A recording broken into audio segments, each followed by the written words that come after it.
Ini berasal dari sebuah pengakuan iman Yahudi dari abad 13. Apapun perbedaan mereka dengan kekristenan, tetapi harapan akan kedatangan Mesias itu selalu bergema di sepanjang abad.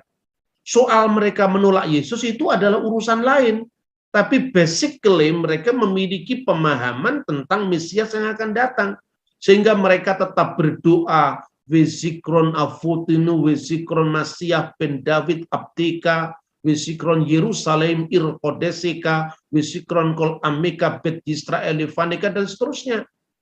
Dan ingatlah bapa-bapa leluhur kami, dan ingat akan Mesiah putra Daud hambamu, atas Yerusalem kota sucimu dan atas seluruh umatmu, dan keluarga Bani Israel sampai Levaneka kehadiratmu. Ini doa-doa Yahudi. Sebab aku menyertai engkau. Janganlah bimbang, sebab aku ini Allahmu. Aku akan meneguhkan, bahkan akan menolong engkau.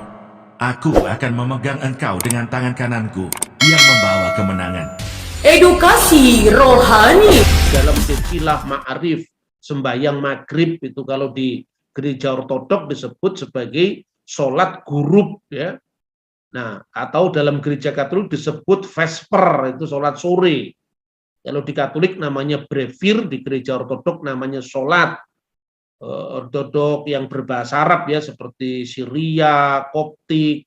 Tapi di dalam bahasa Suryani itu adalah Selota, ya, proseki dalam bahasa Yunani.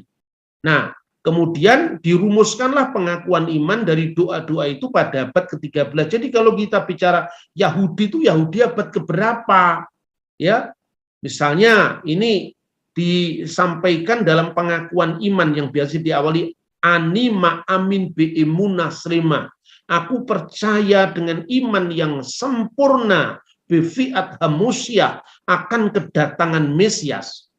Ya, meskipun ditambahkan di situ kata-kata, meskipun mungkin terlambat datang, aku tetap menantikannya hingga hari ini. Karena orang Yahudi menolak Yesus sebagai Mesias, maka mereka masih menantikannya sampai hari ini. Tetapi secara basic harapannya sama, istilahnya sama. Ya, termasuk namanya Mesias ben David. Mesias itu keturunan Daud, orang Israel, bukan orang Indonesia, seperti itu loh. Kemudian umat Tuhan yang terus-menerus dalam lingkungan Kristen kita menyebut, ya, mereka menanti-nanti umat Tuhan dalam penantian. Ya, boleh dong kita mengatakan umat Tuhan dalam penggenapan, karena bagi orang Kristen sudah percaya Kristus itu penggenapan dari hukum Taurat dan kitab para nabi. Nah, kemudian kita bisa melihat dan melacaknya dari kristologi patristik, dari kata patres yang artinya Bapa, ya, kata jamak dari pater. Itu mulai dari tulisan-tulisan terdini yang disebut the Apostolic Fathers, ya, Abba ar-Rasuliun. Jadi bapak-bapak muridnya para rasul langsung. Jadi misalnya 12 rasul itu memiliki murid. Ignatius dari Antioquia yang tadi saya ceritakan, Clement dari Roma, Polikarpus al-Ismir dari Smyrna, lalu Papias, hingga masa konsili-konsili sampai menetapkan kanun al-iman. Jadi iman Kristen tentang Trinitas, keilahian Kristus itu bukan diciptakan oleh konsili. Nah, ini salah satu kelemahan dari gereja-gereja modern, termasuk gereja-gereja Protestan, karena mengalami missing link, karena sejarah murid-muridnya Rasul itu bagaimana pemahamannya, bagaimana imannya. Padahal jauh sebelum konsili Efesus dan konsili Kalsedon, Ignatius dari Antioquia itu sudah mempercayai tentang kudrat ganda Kristus yang sepenuhnya ilahi sebagai firman Allah dan sepenuhnya insani sebagai putra Maryam. Maka dikatakan ek Marias ke ek Theos. Secara kemanusiaan Yesus lahir dari Bunda Maria, sebagai firman Allah. Kristus berasal dari Allah, karena firman itu bersama-sama Allah dan firman itu adalah Allah sendiri. Ini sudah sejak sebelum tahun 100. Kemudian, kenapa gereja harus memiliki kesinambungan ajaran itu? Karena untuk melawan heresi, para bidat yang nambah-nambahi dalam ajaran, maka dasar kitab sucinya di mana? Misalnya, jadilah pengikutku sama seperti aku menjadi pengikut Kristus. Di sana digunakan kata-kata paradosis, ya.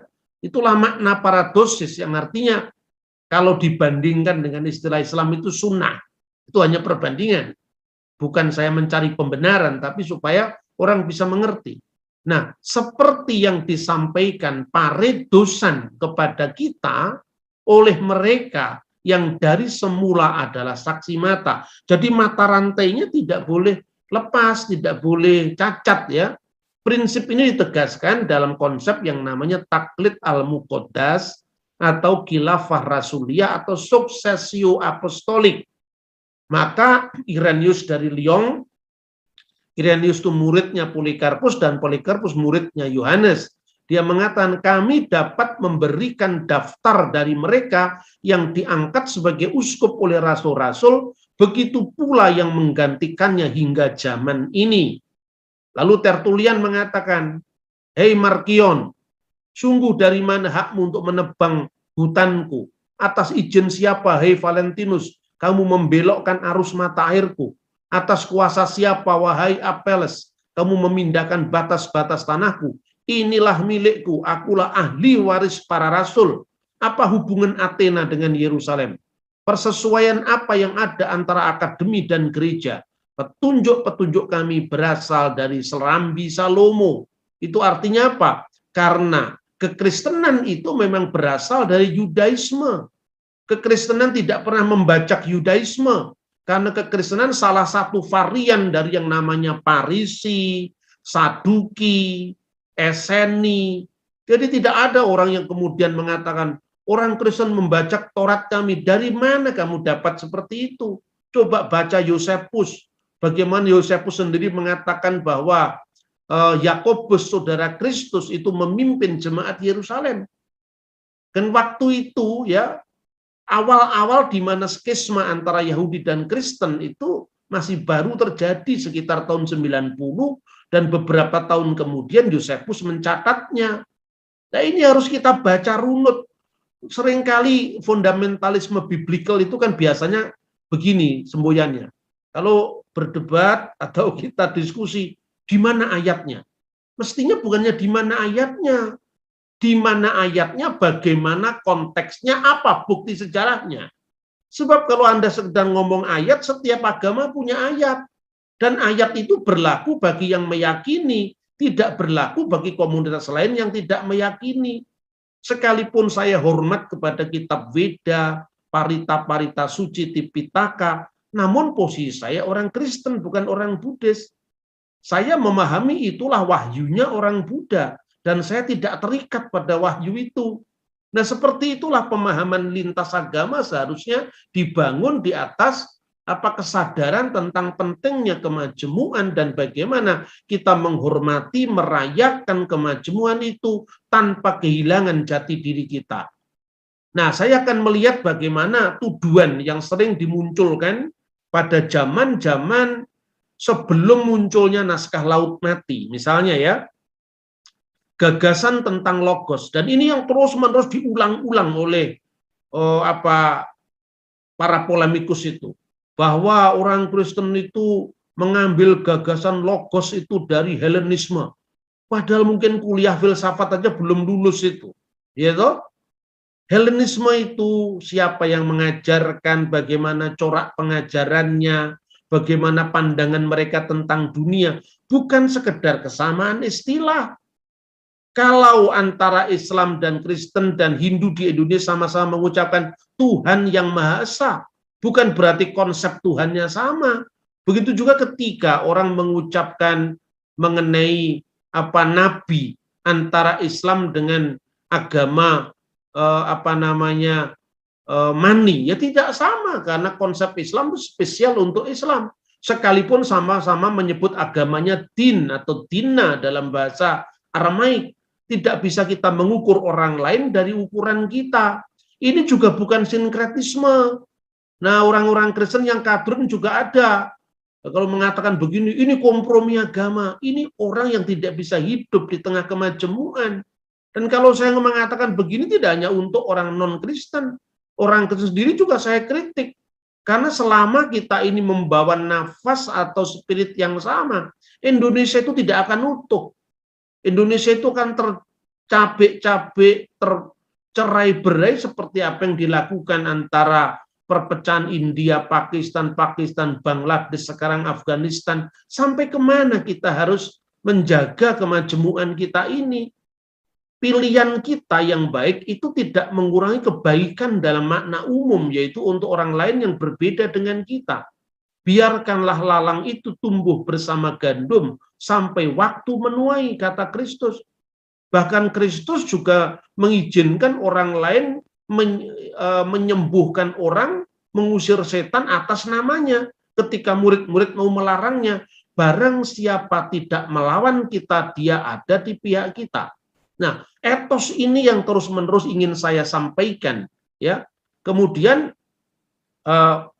apa yang bisa kita pelajari? Ya, misalnya Martin Buber, seorang teolog Yahudi, melihat ajaran Kristen sebagai suatu pemutarbalikan, di mana Yohanes dan Paulus yang paling bertanggung jawab atasnya.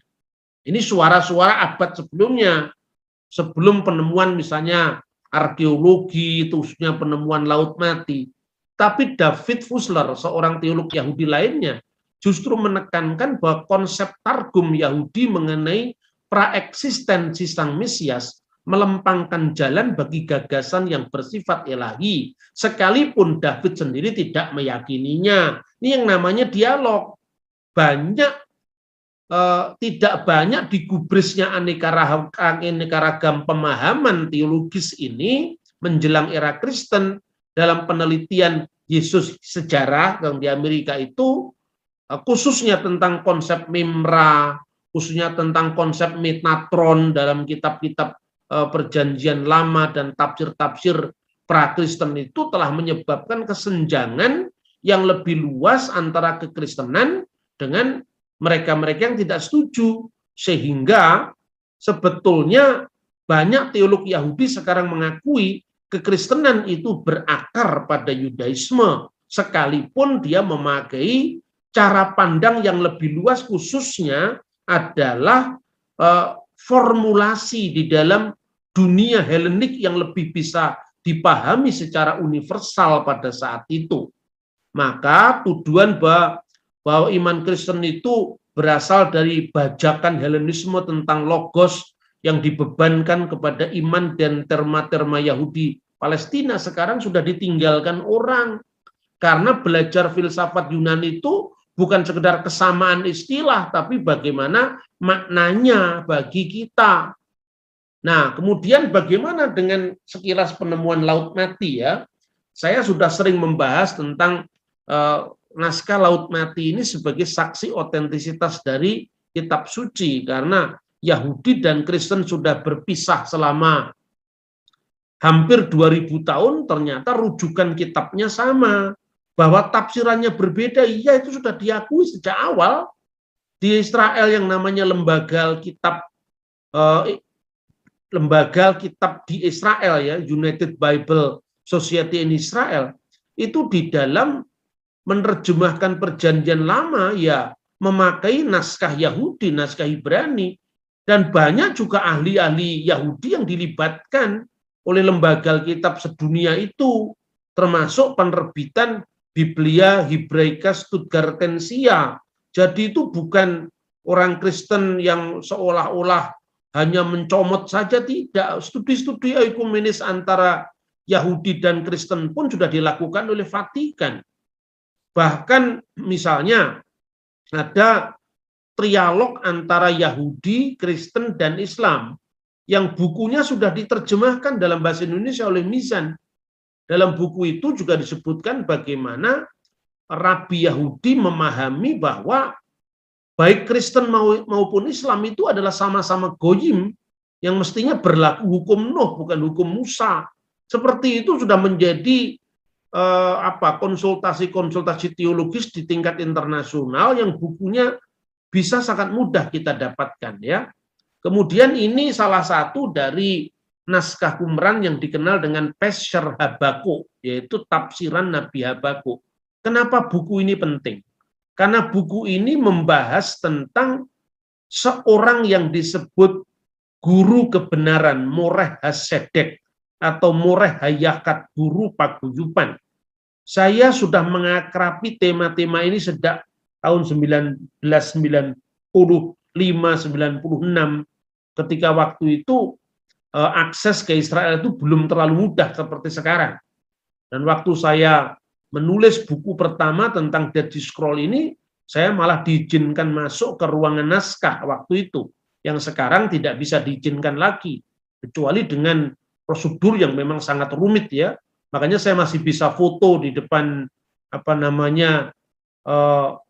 naskah Masoretik, saya bisa foto di depan naskah Laut Mati yang dari Yesaya, kan sekarang tidak bisa lagi. Ya, tentu itu penting sekali dalam rangka kita melihat naskah Laut Mati ini dari dekat. Siapakah guru kebenaran ini? Guru kebenaran itu karena dulu orang belum berhasil untuk mengungkap 100% naskah-naskah Laut Mati. Karena pada awal-awal penerbitannya itu misalnya ini Powell Davis, dia menulis buku The Meaning of the Dead Sea Scroll. Itu kemudian dikutip oleh Profesor Rasidi, mantan Menteri Agama kita, dan kemudian dimanfaatkan oleh tulisan-tulisan polemik bahwa ide penebusan dosa itu berasal dari gagasan kafir tentang dewa-dewa Mitra, Tamus, Adonis, Osiris. Ya, naskah Laut Mati menampilkan ide Mesias yang berbeda dengan Kristen, yaitu Mesias imam dan Mesias raja yang betapapun juga sepenuhnya insani. Itu suara-suara sebelum dibuka naskah-naskah yang akhirnya sekarang ini semua sudah bisa diakses bersama-sama. Naskah Laut Mati dulu kira-kira tahun 70-an, tahun 80-an kan zamannya Profesor Rasidi itu menulis, itu belum diakses secara sangat mudah. Sekarang ini lewat internet pun kita bisa mengakses itu. Kemudian di situ ada seorang penulis, dan penulis ini sebetulnya penulis buku sensasional, ya, yang namanya Francis Potter. Dalam judul bukunya itu The Lost Years of Jesus Revealed. Jadi tahun-tahun yang hilang dari kehidupan Yesus itu telah ditemukan. Kenapa dia menyebut ada tahun-tahun yang hilang? Ya, karena dia memahami kehidupan Yesus menurut kehidupan orang Eropa. Di manakah Yesus ketika berumur antara 12 tahun sampai 30 tahun. Karena Alkitab hanya mencatat setelah kelahirannya, Yesus disunat umur 8 hari, Lukas pasal 2 ayat 21, diserahkan ke Bait Allah umur 12 tahun, Lukas pasal 2 ayat 42, lalu tampil di depan umum, ia berumur kira-kira 30 tahun. Dan 18 tahun yang hilang itu kemana? Nggak pernah hilang. Karena kenapa Yesus itu diceritakan umur 8 hari? Ya karena waktu itu yang disebut Brit Milah, hari penyunatan sesuai dengan perjanjian Abraham, Brit Milah. Kemudian kenapa 12 tahun? Karena bar mitzvah. Dia menjadi anak yang dewasa, kemudian menerima hukum Taurat. Lalu kenapa umur 30 tahun? Karena pada waktu usia 30 tahun itu orang baru boleh muncul di depan umum. Tidak usah mencari sweet 17-nya Yesus di mana. Karena itu memandang kehidupan orang Yahudi abad pertama dari kacamata orang modern. Nah, seperti itu pula namanya Francis Potter kemudian merasa menemukan tahun-tahun yang hilang dari kehidupan Yesus itu di Laut Mati. Kemudian dicontoh sama Yusuf Su'ed yang menyebut teori Neo Ahmadiyah bahwa Yesus dan ibunya wafat di Qumran. Sudah lengkap sudah, karena memang sumber sekunder dari sekunder akhirnya jadinya seperti itu. Tetapi kita mesti melihat primernya, ya. Ini termasuk ya salah satu pendakwah dari sekte Ahmadiyah namanya Saleh An-Nahdi yang kemudian mengidentifikasikan guru kebenaran dengan Yesus. Lah itu suara tahun 1950-an masih diulang-ulang. Tahun 50-an itu masih sedikit sekali naskah Qumran yang diterbitkan. Karena pada waktu itu yang diterbitkan itu kan hanya naskah-naskah Alkitab ya, yaitu biblical text itu, tetapi naskah-naskah tentang misalnya tafsir-tafsir ya tentang kalender, tentang naskah-naskah mesianik itu belum diterbitkan, dan naskah-naskah yang disebut mesianik testimony, kemudian The Son of God atau Bereh Diel itu baru diterbitkan di atas tahun 90-an, sehingga waktu itu tidak bisa kita menggunakan data-data yang belum diekspos yang masih lama itu. Nah, karena informasi yang sangat sedikit tentang guru kebenaran, lalu disimpulkan lah Yesus itulah guru kebenaran yang mendirikan mazhab Qumran. Yesuslah orang Eseni, pendiri Eseni. Lalu Yesus dipertentangkan dengan Yakobus, ada yang mempertentangkan dengan Paulus. Itu semua adalah teori yang diawang-awang yang tidak pernah berpijak pada naskah-naskah langsung. Maka setiap kali saya menulis buku, saya tidak hanya menampilkan kutipan dalam bahasa Inggris. Saya selalu tunjukkan original teksnya. Bukan itu untuk pinter-pinteran, supaya pembaca bisa cross-check langsung dari sumber aslinya. Kemudian selain tulisan-tulisan dari original teks Ibrani atau Aramaik, saya persembahkan juga tentang foto naskahnya, foto manuskripnya, supaya bisa dicek bersama. Jangan-jangan terjemahan saya yang keliru, jangan-jangan tulisannya yang keliru. Silahkan dikoreksi, kan begitu. Ini suasana yang sangat terbuka. Nah, ketika kemudian guru kebenaran yang sesungguhnya sudah mati sebelum zaman Yesus, pendiri sekte Laut Mati, diidentikan dengan Yesus, maka lalu dibuat kesimpulan tergesa-gesa. Coba lihat di naskah Laut Mati, guru kebenaran mati, matinya wajar, tidak disalib. Dalam naskah Laut Mati tidak ada ajaran Trinitas. Berarti karena guru kebenaran identik dengan Yesus, berarti Trinitas itu ajaran palsu. Lagi-lagi dituduh Paulus, lah itu kan. Padahal teori Paulus itu dimunculkan dari mazhab Tübingen jauh sebelum penemuan-penemuan arkeologi biblikal, termasuk yang namanya naskah Laut Mati. Maka ini yang sering diulang-ulang, ya, sering diulang-ulang terus. Makanya saya tidak percaya dengan pendekatan polemik. Karena polemik itu penuh kebencian, penuh sakit hati untuk menjatuhkan orang lain, itu Anda tidak akan bisa menemukan kebenaran dengan cara membenci.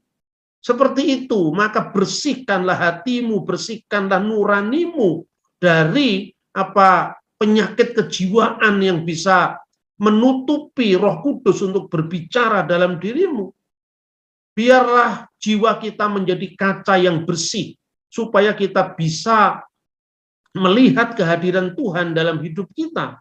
Bukan kaca yang kotor penuh dengan kedengkian. Itu tidak mungkin Anda akan mendapatkan kebenaran dengan cara seperti itu.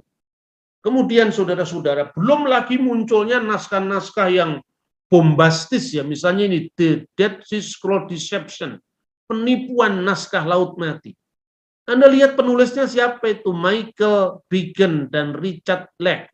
Itu yang nulis buku yang sama, yaitu Holy Blood, Holy Grail, yang mengatakan bahwa Yesus itu istrinya Maria Magdalena. Lah itu kan sebetulnya tulisan-tulisan sampah yang tidak memiliki basic historis sama sekali. Lah orang mengatakan di dalam Injil Maria Magdalena, Yesus mencium Maria, lalu Petrus mencium bibir Maria, lalu Petrus bertanya, kenapa kamu lebih dekat kepada Maria ketimbang dari kami? Ini bukti kalau Yesus itu istrinya bernama Maria Magdalena. Orang lupa bahwa Injil Filipus, Injil Maria Magdalena itu muncul tahun berapa? Kok yang heboh orang Barat?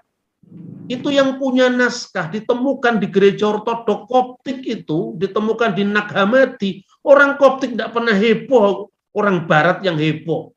Makanya belajarlah pada sumber primer. Ketika saya selalu menyampaikan, ya, dengan pendekatan-pendekatan gereja timur, gereja ortodok, Yudaisme, itu bukan berarti saya mengganggu kemapanan dari mental Protestanmu atau mental karismatikmu, sama sekali tidak. Tapi gereja tidak akan sampai kepada akarnya kalau kita stop di abad 20. Gitu loh, atau stop di abad 16. Ini yang mengalami yang namanya diskontinuitas sejarah. Nah, Lalu kita bisa melihat apa yang dituduhkan dalam buku ini. Sampai tahun 1992 masih ada sekitar 20% naskah Laut Mati yang belum dibuka untuk umum. Karena itu masih jadi perdebatan hak cipta karena antara pemerintah Israel dengan Ordo Fransiskan. Kenapa Ordo Fransiskan? Karena naskah Laut Mati itu ditemukan tahun 1947 sebelum negara Israel berdiri. Jadi negara Israel merasa itu miliknya. Nah, orang Fransiskan juga protes. Yang biayai siapa penemuan ini? Yang mengumpulkan dana dari Paris, dari Prancis, sampai membeli dari orang-orang Bedouin, setiap naskah itu dihitung persenti berapa dolar, karena sebagian itu direbus dan dimakan sama orang Bedouin dari suku Ta'amira. Orang-orang Fransiskanlah yang menggalang dana melamakan naskah-naskah itu supaya tidak dimakan oleh orang-orang Bedouin, orang-orang Arab padang gurun itu.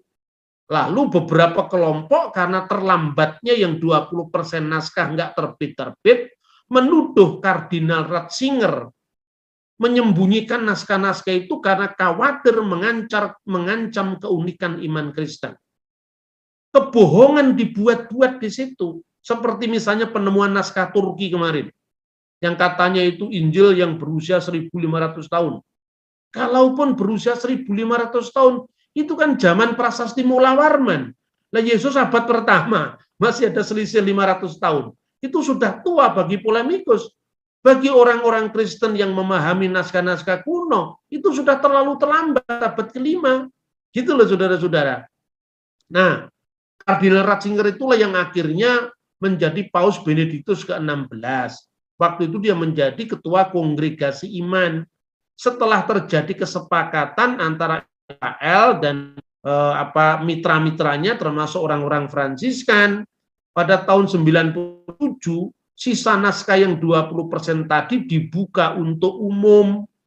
Makanya kita mendapatkan banyak sekali The Dead Sea Scroll Bible dalam bahasa Inggris, lalu ada naskah-naskah yang ekstra biblical juga diterbitkan di sana. Nah, ketika itu dibukalah salah satu naskah dari Gua 4 itu baru tahun 90-an tadi, 97. Di situ digambarkan bahwa Sang Mesias itu ternyata adalah anak Allah yang maha tinggi. Ini zamannya awal-awal Laut Mati seperti The Meaning of the Dead Sea Scroll ini belum dibuka untuk umum. Jadi semestinya buku-buku semacam ini sudah masuk kotak. Sudah jangan dijadikan rujukan, kecuali hanya dijadikan rujukan pembanding dengan naskah-naskah yang lebih mutakhir, sudah diterbitkan dan diteliti ya. Nah, ini salah satu dari orang Qumran sendiri yang termasuk pakar seperti Bart Ehrman lah kalau di kalangan Perjanjian Baru. Ini namanya John Allegro. John Allegro itu karena sebelum dibukanya naskah-naskah yang terakhir tadi, dia mengatakan bahwa dia mundur jadi seorang calon pendeta karena waktu itu dia berasal di gereja Metodis. Dengan asumsi-asumsi bahwa dia sebagai ahli Laut Mati atau naskah Laut Mati, dia mengatakan bahwa karena tidak dijumpai ide Mesias ilahi sebagai putra Allah, maka kekristenan akan segera runtuh karena imannya tidak terbukti. Itu yang pernah disuarakan seorang ahli yang namanya John Allegro. Nah, sekalipun ada koleganya yang lain yang namanya Gesa Ferenc, itu orang Yahudi. Nah, kalau orang Yahudi sama-sama ahli Qumran, dia tidak percaya, wajar karena dia Yahudi. Tetapi ketika naskah-naskah yang 20% tadi diterbitkan, ternyata bertentangan dengan apa yang diasumsikan oleh John Allegro sebelumnya. Misalnya, temuan ini.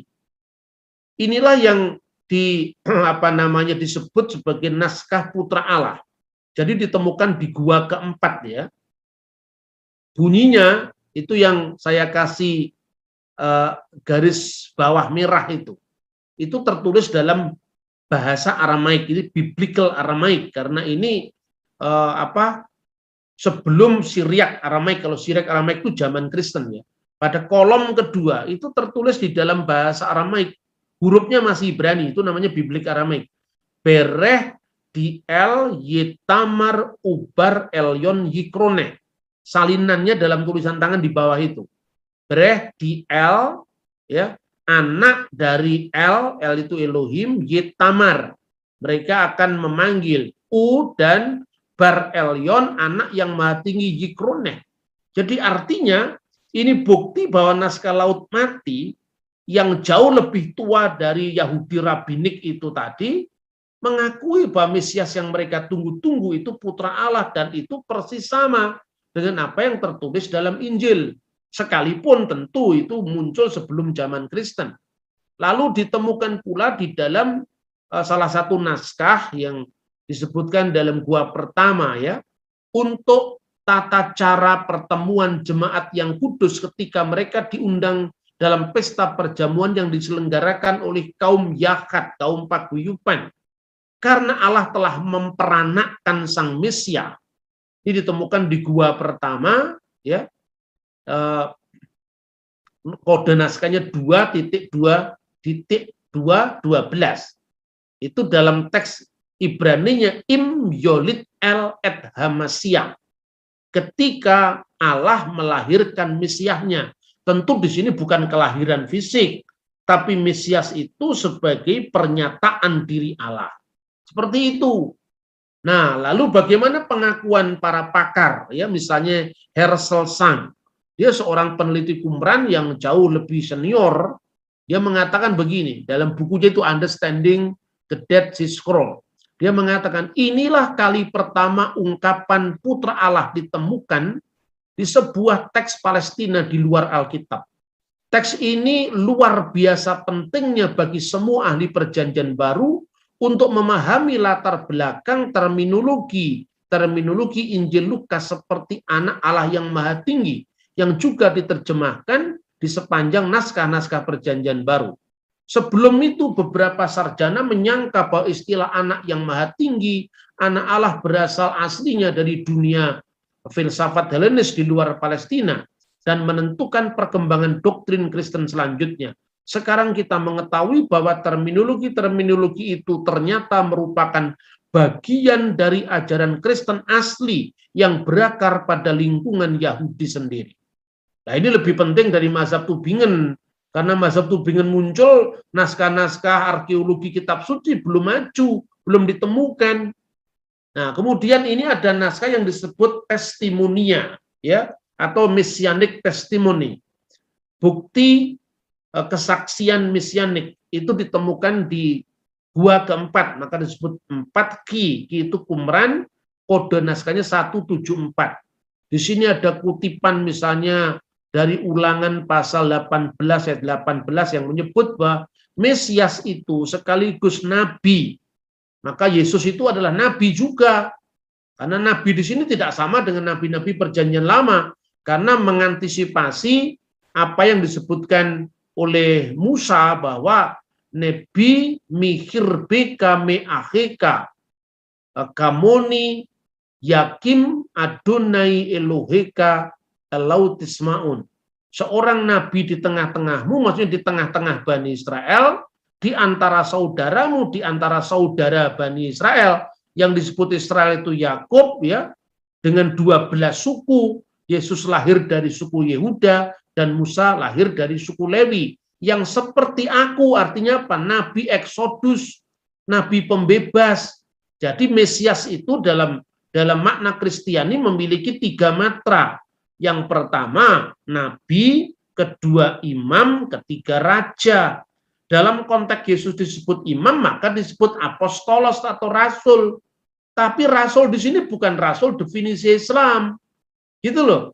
Karena dalam definisi Islam kan beda dengan definisi rasul atau seliyah atau seliha atau apostolos dalam konteks Kristiani. Karena kata apostolos itu juga terjemahan Septuaginta, dan terjemahan itu dilakukan oleh orang Yahudi sebelum zaman Kristen. Jadi berhenti lagi sekarang mengatakan Yunani itu berarti Plato. Septuaginta itu tulis bahasa Yunani. Philo itu filosof Yahudi di Alexandria, ya Yunani juga. Jadi berhenti untuk mententangkan Yunani dengan Aramaik, dengan Ibrani, karena itu tidak ilmiah yang seperti itu. Karena apa? Israel itu pada abad pertama taman mininya dunia. Jadi gambaran orang-orang abad lalu bahwa murid-murid Yesus itu bodoh, tidak ngerti bahasa, itu sudah lewat sekarang. Sudah lewat, nggak ada lagi orang yang punya pandangan seperti itu. Ya, dan itu bukan kata saya, itu bukti arkeologi. Nanti suatu saat saya sampaikan lagi lebih detail tentang penemuan rumah Petrus di Kapernaum, bagaimana di situ ada bukti-bukti tulisan-tulisan dalam bahasa Ibrani, Aramaik, Yunani, bahkan Latin sudah masuk di situ. Nanti kita bisa bahas dalam kajian arkeologi Bible lagi. Kemudian gambaran tentang Mesias itu digambarkan bukan sekedar insani, perhatikan. Hasemayim veha aret hisma'u lemasihu. Surga dan bumi akan mendengar suara Mesiasnya. Dan kata hasemayim, surga itu gambaran bahwa Sang Mesias itu tidak hanya Mesias bumi, tapi juga Mesias surga dan bumi. Nah, lalu sekarang terakhir, lalu siapakah yang disebut guru kebenaran itu? Nah, dalam salah satu teks dari Laut Mati, ya, teks dari gua keempat, ya, angka kodenya 449 itu naskahnya. Di situ ada, kalau yang paling atas itu disebut Shir Kodes le Yonatan. Jadi pujian kepada Yonatan, maksudnya Yonatan sang raja. Dan ini ada yang mengidentikan dengan Alexander Janius, ada yang mengidentikan misalnya Gesa Vermes, itu seorang ahli Qumran Yahudi, mengidentikan dengan Raja Yonatan, maksudnya Yonatan Makabi. Entah itu berkaitan dengan teori akhir Alexander Janius, menurut misalnya Weiss, Abek, dan Cook, atau itu berkaitan dengan Yonatan Makabe dalam teori Gesa Vermes, tapi yang jelas guru kebenaran itu bukan Yesus karena hidup sebelum zaman Yesus. Jadi seperti itu, maka kita tidak usah kalau dalam konteks ini kita harus detail, ini yang benar apa Gesa Vermes atau yang benar adalah Weiss dan Cook. Mau benar itu Weiss dan Abek atau yang benar itu adalah Gesa Vermes, itu tetap juga bukan Yesus guru kebenaran karena hidup tahun sebelum kelahiran Yesus, kan seperti itu. Maka saya ajarin kepada saudara ketika kita melakukan pembelaan iman kita, jangan mau terjebak kepada sifatnya teknis, tapi rangkum dari garis besar. Nanti ketika membutuhkan penjelasan lebih detail, baru kita ngomong teknis. Sebab biasanya kebenaran itu harus dikaburkan dengan mempersoalkan istilah, mempersoalkan tahun, penulisannya tidak tepat, itu jangan mau ke sana. Karena kita ini tidak mau berpolemik, kok kita hanya mau menyatakan bahwa apa yang tertulis ya sudah kemukakan dengan dokumen kita masing-masing. Seperti itu, saudara-saudara. Kemudian kenapa guru kebenaran itu meninggalkan Bait Suci Yerusalem? Karena kira-kira begini ceritanya ya. Kita harus kembali kepada sejarah. Pada tahun 164 itu terjadi pemberontakan Makabe dan saudara-saudaranya. Maka kisah tentang Makabe itu selain tertulis dalam Talmud ya dan sumber-sumber Yahudi, juga tertulis dalam Deuterokanonika, secara khusus adalah 1 dan 2 Makabe.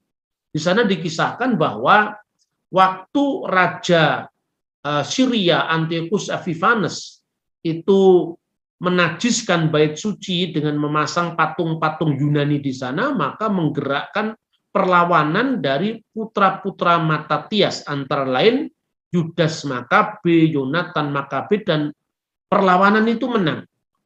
Menangnya perlawanan itu yang diperingati dengan perayaan Hanukah, perayaan penahbisan bait suci, dan itu juga dirayakan Yesus, disebutkan dalam Yohanes pasal 10 ayat 22. Jadi deskripsinya tersebut dalam kitab Makabe, perayaannya disebutkan dalam Injil Yohanes pasal 10 ayat 22.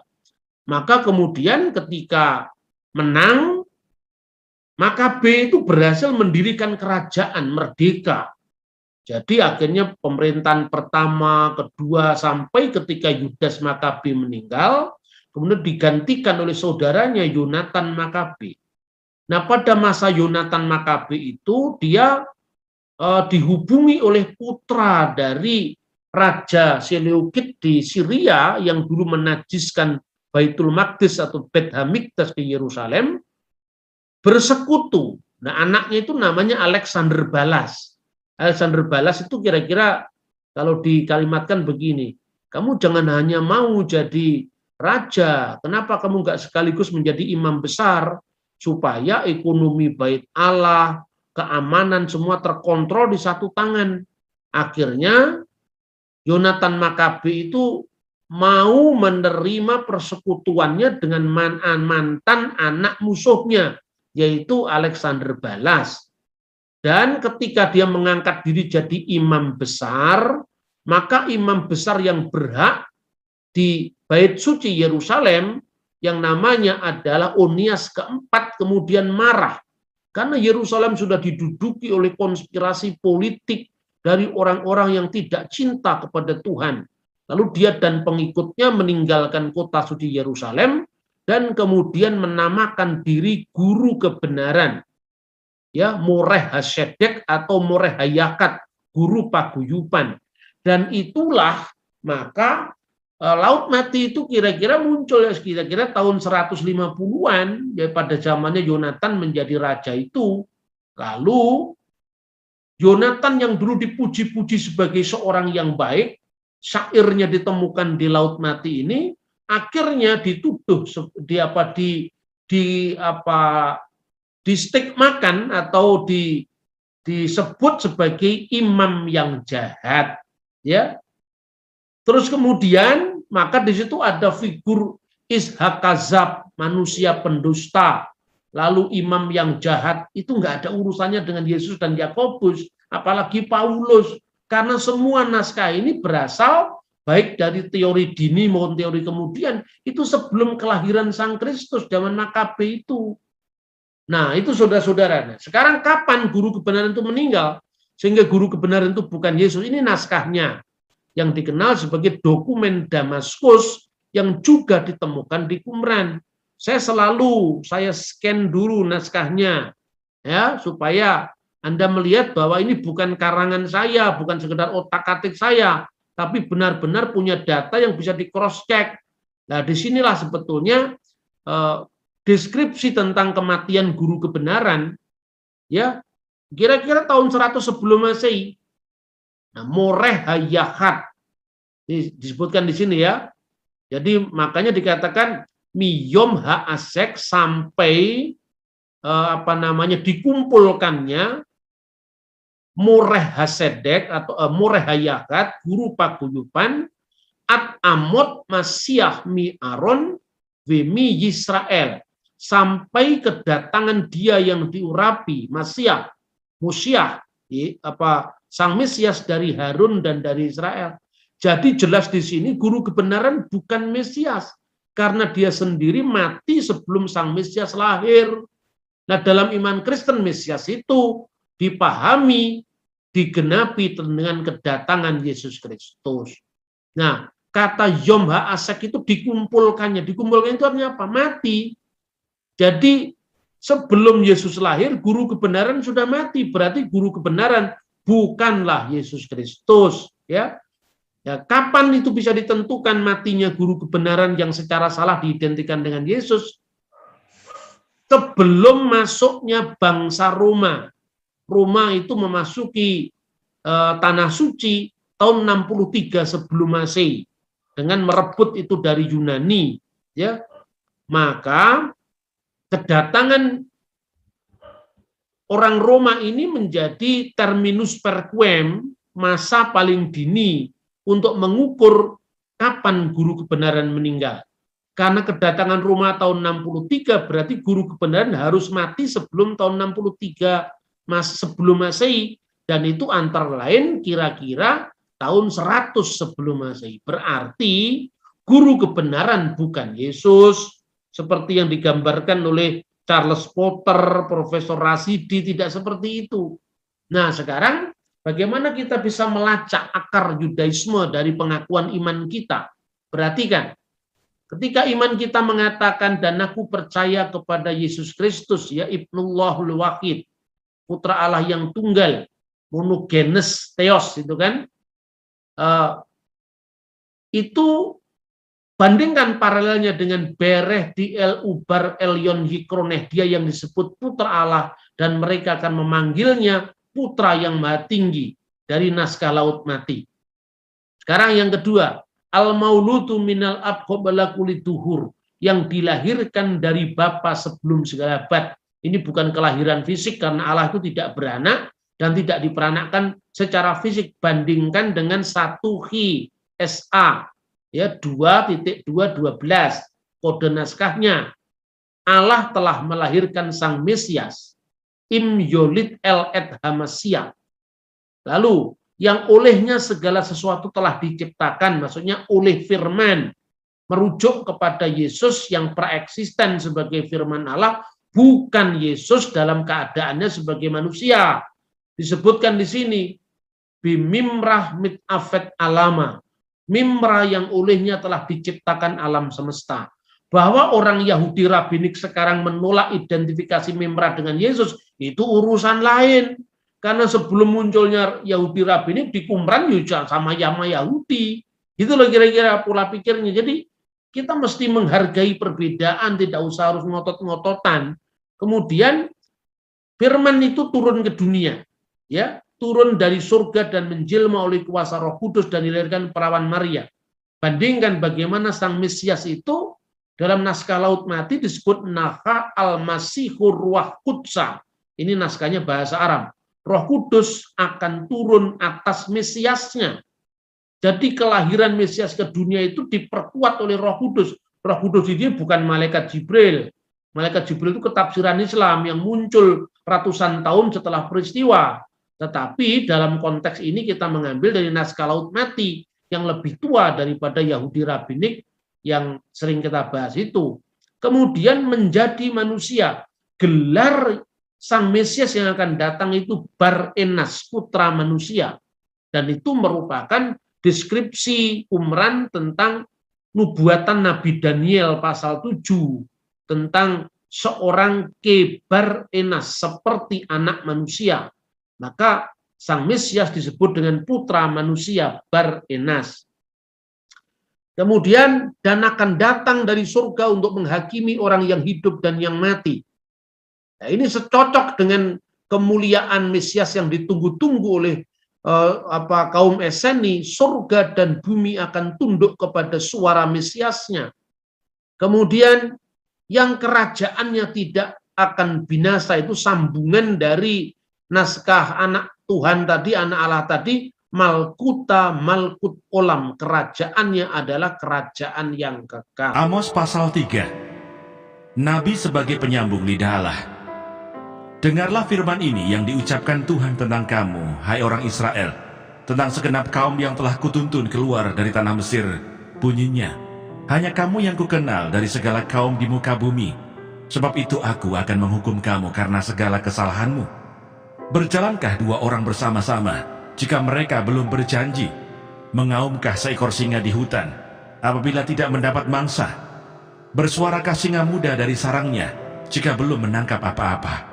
Jatuhkah seekor burung ke dalam perangkap di tanah apabila tidak ada jerat terhadapnya? Membingkaskah perangkap dari tanah jika tidak ditangkapnya sesuatu? Adakah sangkakala ditiup di suatu kota dan orang-orang tidak gemetar? Adakah terjadi malapetaka di suatu kota dan Tuhan tidak melakukannya? Sungguh, Tuhan Allah tidak berbuat sesuatu tanpa menyatakan keputusannya kepada hamba-hambanya para nabi. Singa telah mengaum, siapakah yang tidak takut?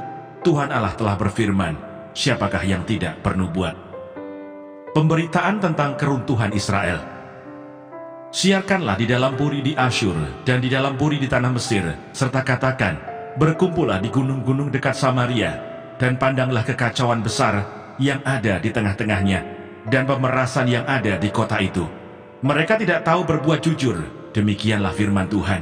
Mereka itu yang menimbun kekerasan dan aniaya di dalam purinya. Sebab itu beginilah firman Tuhan Allah. Musuh akan ada di sekeliling negeri, kekuatanmu akan ditanggalkannya daripadamu, dan purimu akan dijarahi. Beginilah firman Tuhan, seperti seorang gembala melepaskan dari mulut singa 2 tulang betis atau potongan telinga, demikianlah orang Israel yang diam di Samaria akan dilepaskan, seperti sebagian dari katil, dan seperti sepenggal dari kaki balai-balai. Dengarlah dan peringatkanlah kaum keturunan Yakub. Demikianlah firman Tuhan Allah, Allah semesta alam, bahwa pada waktu aku menghukum Israel karena perbuatan-perbuatannya yang jahat, aku akan melakukan hukuman kepada mesbah-mesbah Betel, sehingga tanduk-tanduk mesbah itu dipatahkan dan jatuh ke tanah. Aku akan merobohkan balai musim dingin beserta balai musim panas. Hancurlah rumah-rumah gading dan habislah rumah-rumah gedang. Demikianlah firman Tuhan.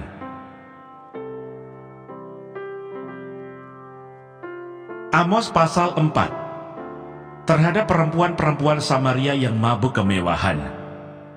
Dengarlah firman ini, hai lembu-lembu Basan yang ada di gunung Samaria, yang memeras orang lemah, yang menginjak orang miskin, yang mengatakan kepada tuan-tuanmu, bawalah kemari supaya kita minum-minum.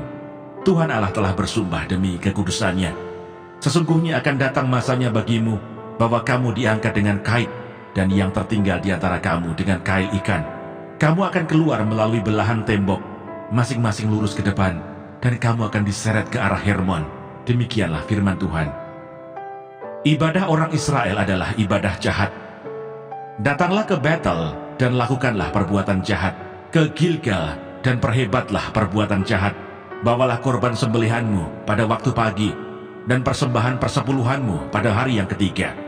Bakarlah korban syukur dari roti yang beragi, dan maklumkanlah persembahan-persembahan sukarela. Siarkanlah itu, sebab bukankah yang demikian kamu sukai, hai orang Israel? Demikianlah firman Tuhan Allah. Orang Israel tidak mau berbalik kepada Tuhan. Sekalipun aku ini telah memberi kepadamu gigi yang tidak disentuh makanan di segala kotamu, dan kekurangan roti di segala tempat kediamanmu, namun kamu tidak berbalik kepadaku. Demikianlah firman Tuhan. Aku pun telah menahan hujan daripadamu. Ketika 3 bulan lagi sebelum panen, aku menurunkan hujan ke atas kota yang satu, dan tidak menurunkan hujan ke atas kota yang lain. Ladang yang satu kehujanan, dan ladang yang tidak kena hujan menjadi kering. Penduduk 2-3 kota pergi, terhuyung-huyung ke satu kota untuk minum air, tetapi mereka tidak menjadi puas. Namun, kamu tidak berbalik kepadaku. Demikianlah firman Tuhan. Aku telah memukul kamu dengan hama dan penyakit gandum, telah melayukan taman-tamanmu dan kebun-kebun anggurmu, pohon-pohon ara dan pohon-pohon zaitunmu dimakan habis oleh belalang. Namun kamu tidak berbalik kepadaku. Demikianlah firman Tuhan. Aku telah melepas penyakit sampar ke antaramu, seperti kepada orang Mesir. Aku telah membunuh terunamu dengan pedang pada waktu kudamu dijarah. Aku telah membuat bau busuk perkemahanmu tercium oleh hidungmu. Namun kamu tidak berbalik kepadaku. Demikianlah firman Tuhan. Aku telah menjungkir balikan kota-kota di antara kamu, seperti Allah menjungkir balikan Sodom dan Gomora, sehingga kamu menjadi seperti puntung yang ditarik dari kebakaran. Namun kamu tidak berbalik kepadaku. Demikianlah firman Tuhan. Sebab itu demikianlah akan kulakukan kepadamu, hai Israel. Oleh karena aku akan melakukan yang demikian kepadamu, maka bersiaplah untuk bertemu dengan Allahmu, hai Israel. Sebab sesungguhnya Dia yang membentuk gunung-gunung dan menciptakan angin, yang memberitahukan kepada manusia apa yang dipikirkannya, yang membuat fajar dan kegelapan, dan yang berjejak di atas bukit-bukit bumi. Tuhan, Allah semesta alam, itulah namanya.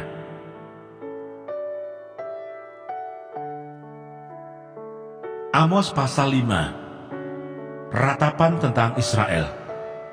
Dengarlah perkataan ini yang kuucapkan tentang kamu sebagai ratapan, hai kaum Israel. Telah rebah, tidak akan bangkit-bangkit lagi anak darah Israel, terkapar di atas tanahnya, tidak ada yang membangkitkannya.